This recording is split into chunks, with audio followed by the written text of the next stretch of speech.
Bonne année à tous. À tous. Parce que, parce que de ce que j'ai vu, il y a beaucoup de monde qui était malade durant les fêtes. On termine l'année malade et on commence l'année malade. Et moi, c'est comme la deuxième année consécutive que ça fait ça. Mais je ne suis pas la personne qui a touché le plus. Je n'ai pas été hospitalisé comme notre frère Sylvain, hospitalisé 4 jours.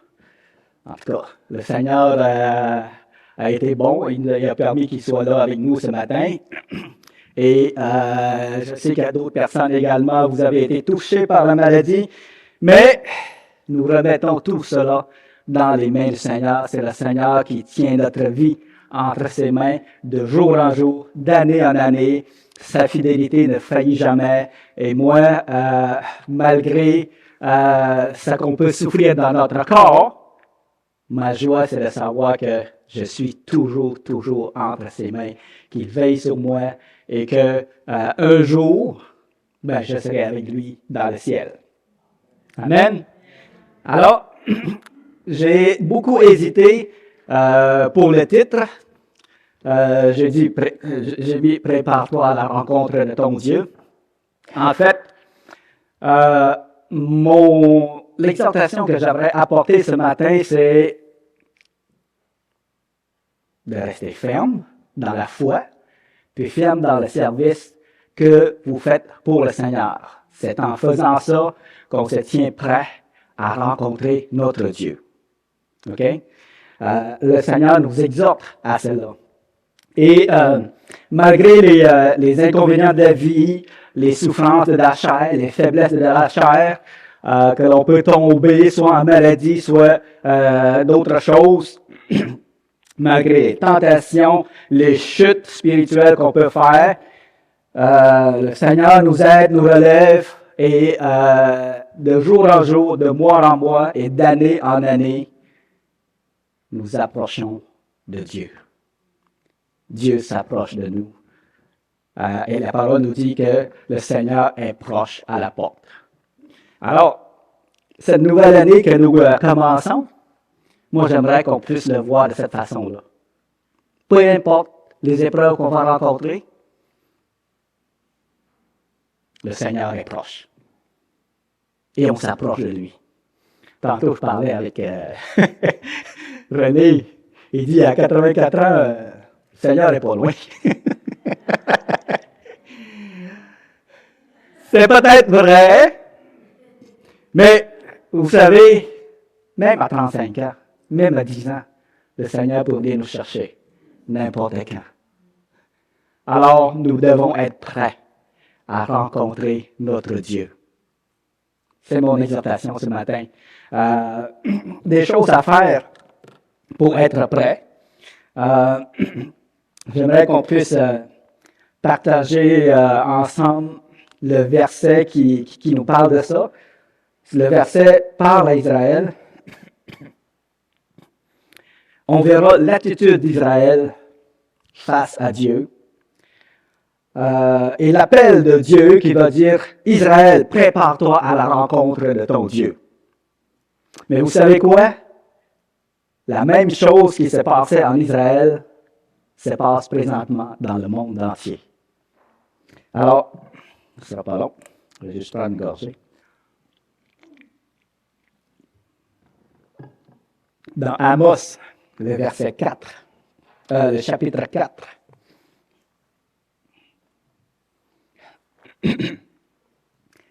Chapitre 4, le verset 4. Alors, vous aurez compris que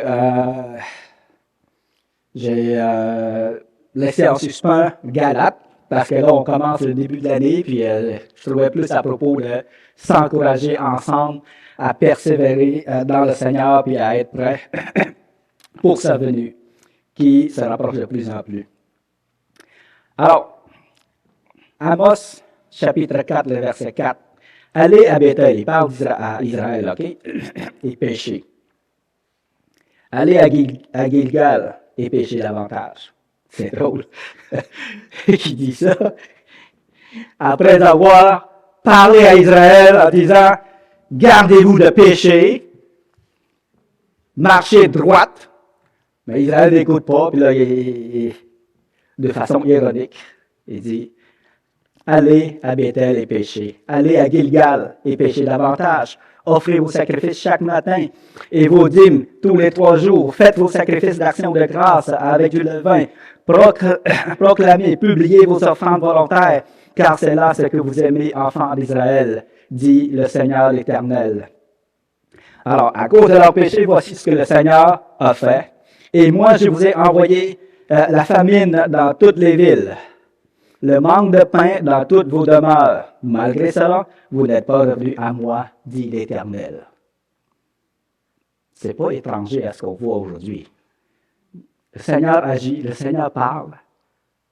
Le Seigneur, à travers ses enfants, annonce son salut. Mais malgré cela, la plupart du monde ne viennent pas à lui. OK? On continue. Et moi, je vous ai refusé la pluie lorsqu'il y avait encore 3 mois jusqu'à la moisson. J'ai fait pleuvoir sur une ville et je n'ai pas fait pleuvoir sur une autre ville. Un champ a reçu la pluie et un autre qui ne l'a pas reçu s'est desséché. 2, 3 villes sont allées vers une autre pour boire de l'eau et elles n'ont point apaisé leur soif. Malgré cela, vous n'êtes pas revenus à moi, dit l'Éternel. Je vous ai frappé par la rouille et par la nielle. Vos nombreux jardins, vos vignes, vos figuiers et vos oliviers ont été dévorés par les sauterelles. Malgré cela, vous n'êtes pas revenus à moi, dit l'Éternel. On est dur, hein? Israël a été dur, mais c'est l'humain, en général, qui est dur d'entendement. Et ça se passe encore aujourd'hui dans le monde. J'ai envoyé parmi vous la peste comme en Égypte. J'ai tué vos jeunes gens par l'épée et laissé prendre vos chevaux. J'ai fait monter à vos narines l'infection de votre camp. Malgré cela, vous n'êtes pas revenus à moi, dit l'Éternel. Alors, cette parole, le monde, quand il lit ça, ils vont dire, ouais, mais Dieu est méchant. Il tue les gens par l'épée. Mais savez-vous quoi? C'est parce que vous n'avez pas écouté sa voix. Il ne fait pas ça par plaisir ou par tyrannie, parce qu'il voulait que les gens se repentissent et viennent à lui, et ils ne l'ont pas fait. Et ils ne le font pas. Je vous ai bouleversé comme Sodome et Gomorrhe, que Dieu détruisit, et vous avez été comme un tison arraché du feu de l'incendie. Malgré cela, vous n'êtes pas revenus à moi, dit l'Éternel. C'est pourquoi je te traiterai de la même manière, Israël, et puisque je te traiterai de la même manière, prépare-toi à la rencontre de ton Dieu. Wow! Prépare-toi à venir devant ton Dieu, parce que tu vas en rendre compte. Dieu va entrer en jugement avec toi pour tout ce que tu as fait, pour la dureté de ton cœur. Parce que Dieu t'a parlé, non pas seulement chuchoté à l'oreille, avec toutes les choses qu'il a faites. Il a frappé Israël avec plusieurs malheurs. Ce n'est pas des chuchotements, cela. Mais malgré cela, ils ne se sont pas repentis, ils ne se sont pas tournés vers l'Éternel. Alors, Israël, prépare-toi à la rencontre de ton Dieu. C'est le contexte qu'on voit ici. Mais cette même parole est adressée au monde. Prépare-toi à la rencontre de ton Dieu. Et cette même parole est adressée, on peut le prendre pour nous également, ses enfants. Préparons-nous à rencontrer notre Dieu. OK? Seigneur, grand Dieu Tout-Puissant,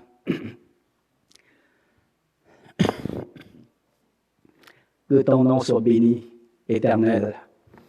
Tu es grand, tu es puissant, tu es digne, un Dieu glorieux. Et nous sommes bénis de faire partie de ton peuple. Nous sommes bénis que tu nous aies choisis, que tu nous aies mis à part, que nous pouvons, par ton Esprit Saint, voir la vérité et marcher dans la vérité et dans la lumière. Nous savons qu'une grande partie du monde, le monde entier, est sous la puissance du malin et marche dans les ténèbres, et il ne sait où il va. Et on sait que le jour de ta venue, ils vont être surpris comme les gens au temps de Noé, lorsque le déluge les a surpris. C'est comme ça que ça va se passer également lorsque tu reviendras, Seigneur. Mais à nous, tu nous as montré les choses à venir, ton plan, ta sagesse, ta grâce. Et nous voulons continuer à te servir et à marcher dans tes voies, Seigneur Dieu. Et persévérer jusqu'à la fin, sachant que tu es là avec nous, Seigneur. Merci pour tout, Seigneur Dieu. Amen. Alors, j'aimerais poser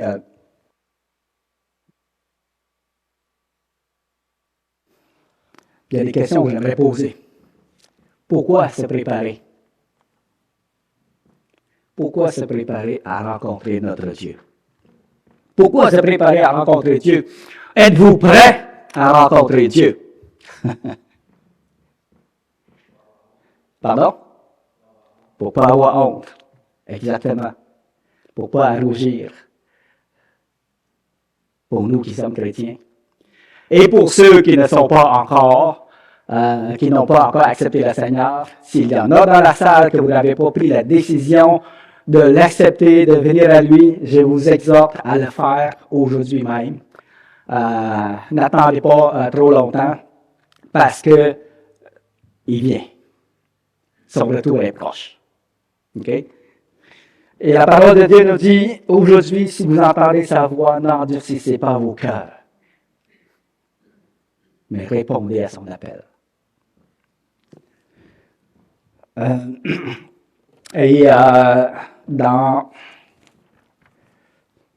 Puisqu'on est en train de parler de ça, c'est important. Dans Romains 10, le verset 9 et 10,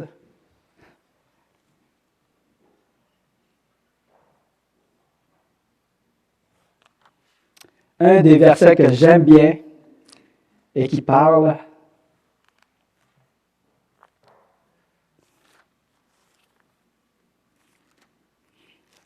c'est un verset qui parle du salut. Okay? Si vous n'avez pas encore accepté le Seigneur, faites ceci.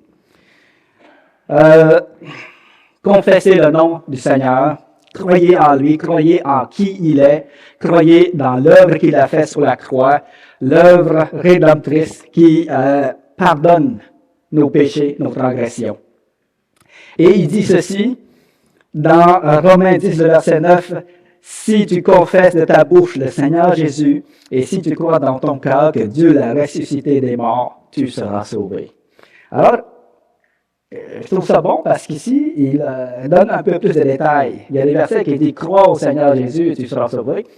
Mais là, ici, il parle de confesser. Car c'est en croyant du cœur qu'on parvient à la justice et c'est en confessant de la bouche qu'on parvient au salut, selon qu'il est écrit, quiconque croit en lui ne sera point confus. Alors, c'est un appel, une façon, c'est la première étape de se préparer à rencontrer son Dieu.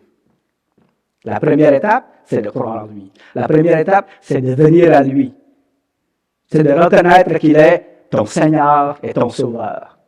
Ça, c'est la première étape. Et la deuxième étape, c'est de rester en lui, de demeurer ferme et de le servir. Okay? Et l'autre réponse, pourquoi se préparer? Eh bien, parce qu'il est proche, comme on a dit, mais aussi parce que nul ne peut lui échapper. Ça, j'aimerais mettre l'accent sur ça. Nul ne peut échapper à rencontrer son Dieu. Même si vous ne croyez pas qu'il existe, un jour, vous serez amené devant lui. Même si vous n'êtes que vous vous dites, ah, moi, je ne suis rien dans la vie, je ne suis qu'un mendiant, je ne fais rien d'intéressant, je ne suis personne, je ne connais personne et personne ne me connaît, vous vous considérez comme un vermisseau. Et vous dites, Dieu ne s'intéressera pas à moi, il va m'oublier. Non, Dieu ne vous oubliera pas. Un jour, vous serez appelé à comparaître devant lui pour rendre compte de toutes les œuvres que vous avez faites. Ah oui, mais je ne fais pas beaucoup d'œuvres. Je ne fais que mentir toute ma vie, je suis un pauvre. C'est pas grave. Vous vous rendrez compte de toutes les œuvres et les paroles que vous avez prononcées dans votre vie. Nul n'échappe à ce rendez-vous. Un rendez-vous absolu, inévitable. Que vous soyez riche, que vous soyez puissant, que vous soyez, je ne sais pas moi, l'homme le plus intelligent qui a inventé la plus grande philosophie du monde, peu importe, vous serez appelé à rencontrer votre Dieu et à rendre compte de ce que vous avez dit, de ce que vous avez fait. Ce n'est pas tout le monde qui a conscience de ça. Parce que ce n'est pas tout le monde qui croit à ça ou qui croit en lui. Mais béni soit le Seigneur qui nous a rendus capables de croire en cette vérité. Amen. Parce que ça, c'est la plus grande vérité. C'est la plus grande vérité auquel on doit s'attacher, auquel on doit être conscient, auquel on doit prêter attention. Le monde se prépare à bien des choses dans la vie. On se prépare à avoir un emploi, on se prépare à acheter une maison, on se prépare à se marier, on se prépare à avoir des enfants, à aider les enfants, et bien d'autres choses. Mais on oublie de se préparer à rencontrer le Dieu Tout-Puissant, le rendez-vous inévitable, absolu, auquel personne ne peut se soustraire. Les gens ne se préparent pas à ça. Les gens ne se préparent pas à ça. Et lorsque le temps viendra, la parole nous dit qu'il y aura des pleurs et des grincements de dents. Et dans Apocalypse 6, le verset 12 à 17,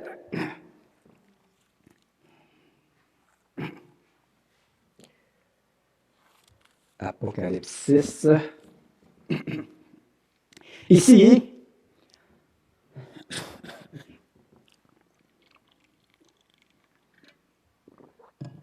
Ici, on voit l'image des gens qui n'étaient pas prêts,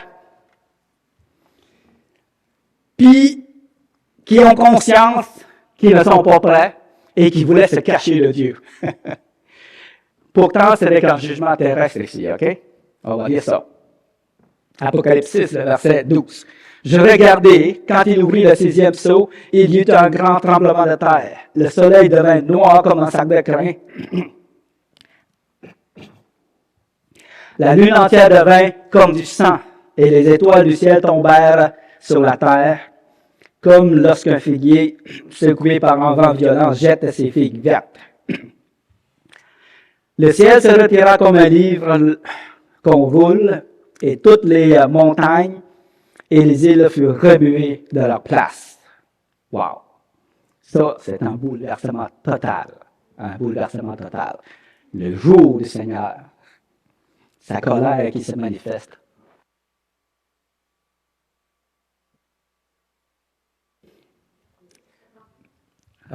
Oui. Le verset 15. Les rois de la terre, les grands, les chefs militaires, les riches, les puissants et tous les esclaves, les hommes libres se cachèrent dans les cavernes et dans les rochers des montagnes. Alors ici, il parle vraiment des riches, des militaires, des puissants. Même les esclaves se cachèrent dans les rochers des montagnes et ils disaient aux montagnes et aux rochers, tombez sur nous, cachez-nous de devant la face de celui qui est assis sur le trône et de devant l'agneau, car le grand jour de sa colère est venu et qui peut résister? Voyez-vous? Et puis ailleurs, ça dit, qui voudront se donner la mort, mais la mort fuira. Imaginez, aujourd'hui, la mort est comme un échappatoire pour certaines personnes, c'est triste à dire, lorsqu'ils ont beaucoup de problèmes, ils pensent que la mort, ben, ça va mettre fin à tous leurs problèmes, et il y a des gens qui fuient en se donnant la mort. Mais à ce moment-là, même la mort va fuir. Ils ne peuvent pas se réfugier là-dedans. Ils doivent subir la colère de Dieu. C'est terrible. Personne ne peut se soustraire à cette rencontre avec le Seigneur. Mais ici, on ne parle même pas de la rencontre ultime, on parle des jugements dans les derniers temps. Mais imaginez comment ça va être pire lorsque, au grand trône blanc, le Seigneur amènera chaque être humain pour les juger et ensuite dire que tu n'as pas cru à mon Fils. Tes péchés ne sont pas pardonnés. Alors les péchés qui pèsent sur toi te condamnent et ta part est dans les temps de feu éternel.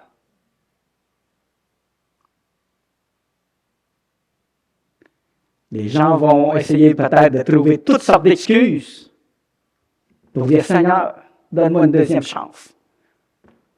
Seigneur, je ne savais pas. Ah, je ne pensais pas que tu existais. Ils me l'ont dit, mais ce n'était pas convaincant. J'attendais que tu te manifestes, Seigneur. J'attendais que tu fasses un miracle devant moi pour croire.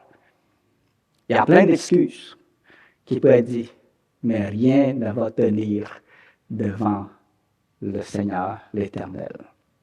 Il n'y a qu'une seule façon d'échapper à la colère de Dieu. C'est laquelle? C'est Jésus-Christ.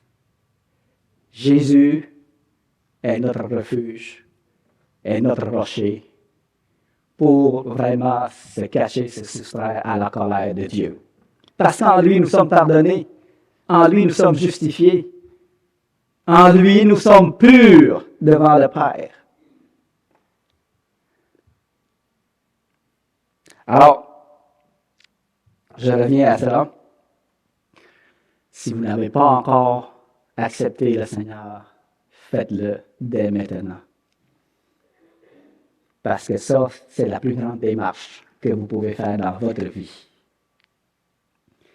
J'aimerais qu'on puisse aller lire également les autres versets qui nous parlent de cette rencontre avec le Seigneur qui est inévitable.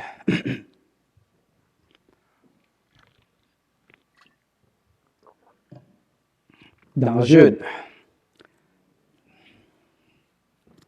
1, il n'y a qu'un chapitre, en fait, dans Jude, le verset 14.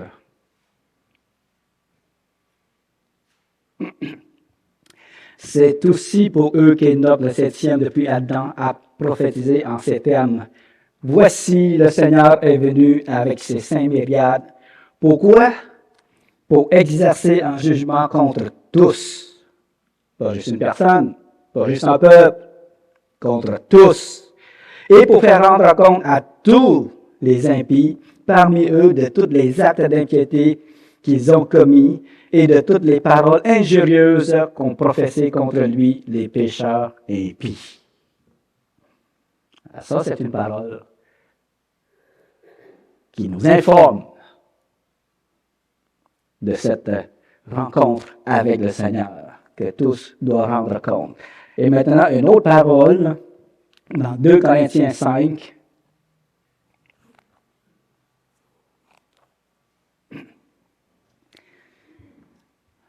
« 2 Corinthiens, le verset 9 et 10.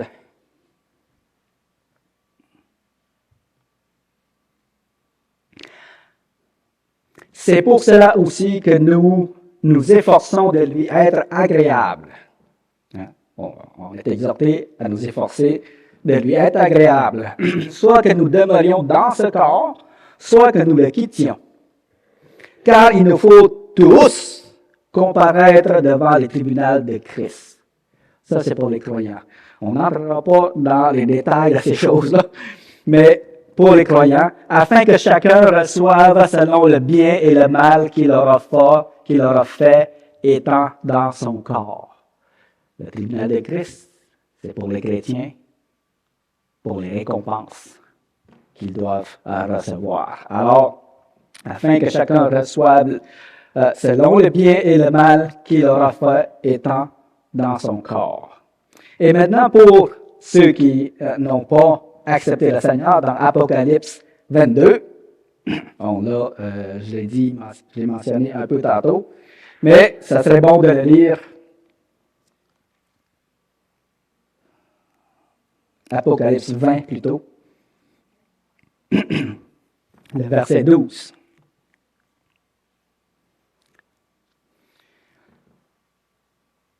Le jugement dernier. Hollywood a fait des films sur le jugement dernier. Puis, selon Hollywood, ben, c'est des guerres, c'est des machines qui vont détruire l'humanité.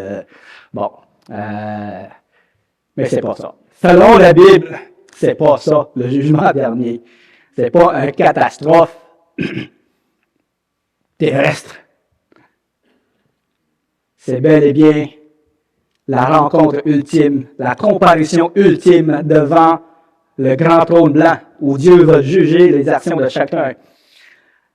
Dans Apocalypse 20, 11, ça dit ceci: « Puis je vis un grand trône blanc, et celui qui était assis dessus. La terre et le ciel s'enfuirent de devant sa face, et il ne fut plus trouvé de place pour eux.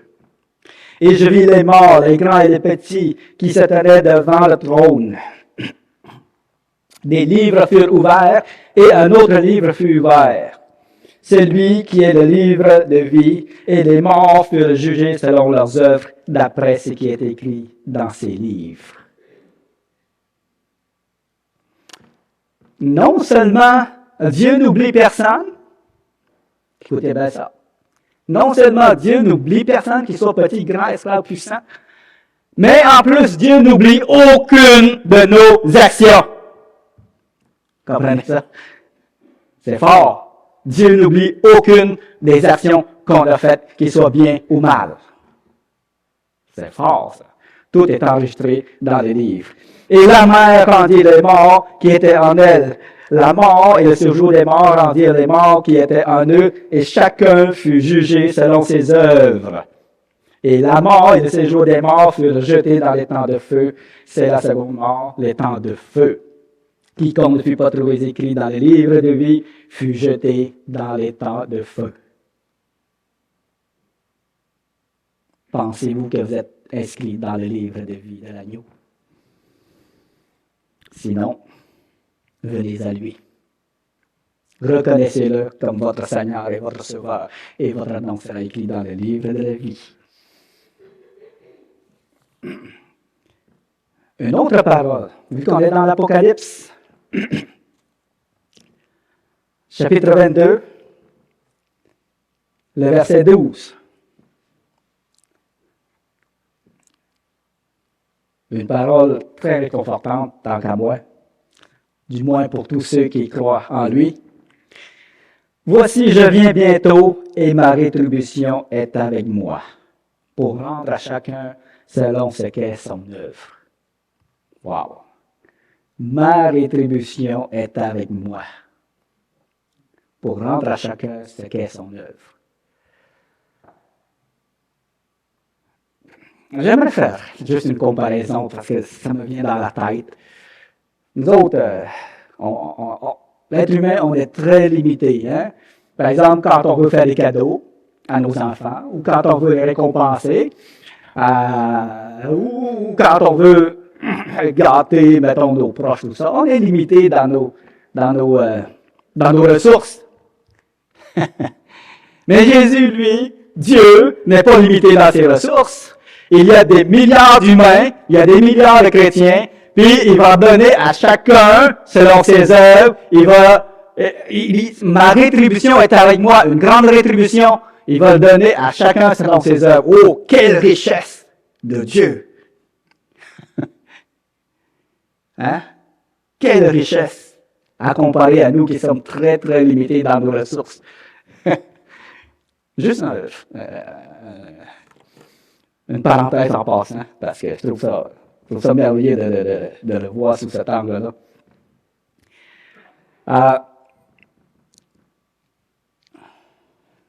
Dans Hébreux, chapitre 4, le verset 13, je vous amène un peu partout avec cette bonne parole pour vous encourager en début d'année. Ici, ça confirme ce que j'ai mentionné tantôt, que nul ne peut se soustraire à Dieu. Hébreux 4, le verset 13. On peut lire à partir du verset 12, excuse-moi. Car la parole de Dieu est vivante et efficace, plus tranchante qu'une épée quelconque à deux tranchants, pénétrante jusqu'à partager âme et esprit, jointure et moelle. Elle juge les sentiments et les pensées du cœur. Et là, après avoir parlé de cette parole qui est magnifique, qui connaît tout, qui juge les pensées du cœur, là, il va dire, nulle créature n'est cachée devant lui. Mais tout est à nu et à découvert aux yeux de celui à qui nous devons rendre compte. Comme j'ai mentionné, non seulement nulle créature n'est cachée devant lui, mais nulle pensée n'est cachée devant lui. Nulle action n'est cachée devant lui. Il connaît tout.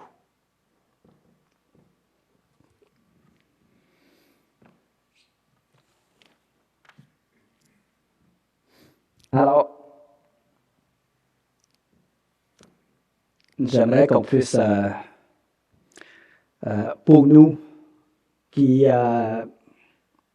sommes en lui, qui marchons déjà en lui, comme j'ai mentionné tantôt, mon exhortation en début d'année comme ça, c'est que nous puissions continuer tous et chacun à persévérer, à demeurer ferme dans notre foi et à continuer dans le service que nous faisons pour lui. C'est notre façon de nous préparer à sa venue ou de se préparer à ce qu'il nous prenne avant sa venue. C'est une possibilité, ça. Dans 1 Corinthiens 16, 13, une exhortation à demeurer ferme.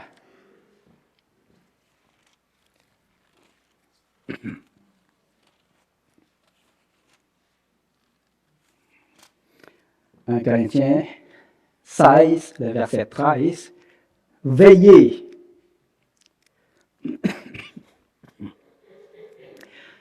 Veillez, demeurez ferme dans la foi, soyez des hommes, fortifiez-vous. Que tout ce que vous faites se fasse avec charité. Ayons cela dans notre cœur et dans notre pensée tout au long de l'année. 2 Thessaloniciens 2, 15. C'est les derniers versets qu'on va lire ensemble. 2 Thessaloniciens 2, 15. Ainsi donc, frères, demeurez fermes et retenez les instructions que vous avez reçues, soit par notre parole, soit par notre lettre. Hein? Donc ici, demeurez fermes et retenez les instructions que vous avez reçues dans la parole de Christ. Philippiens 4, 1.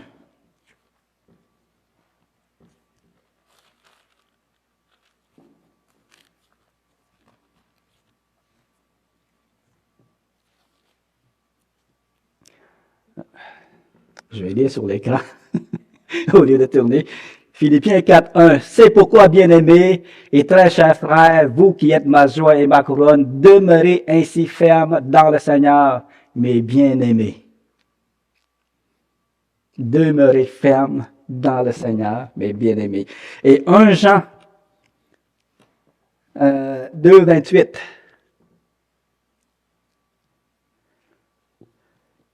Et maintenant, petits enfants, demeurez en lui, afin que lorsqu'il paraîtra, nous ayons de l'assurance et qu'à son avènement, nous ne soyons pas confus et éloignés de lui. Comme notre frère nous disait, afin qu'on ne rougit pas devant lui.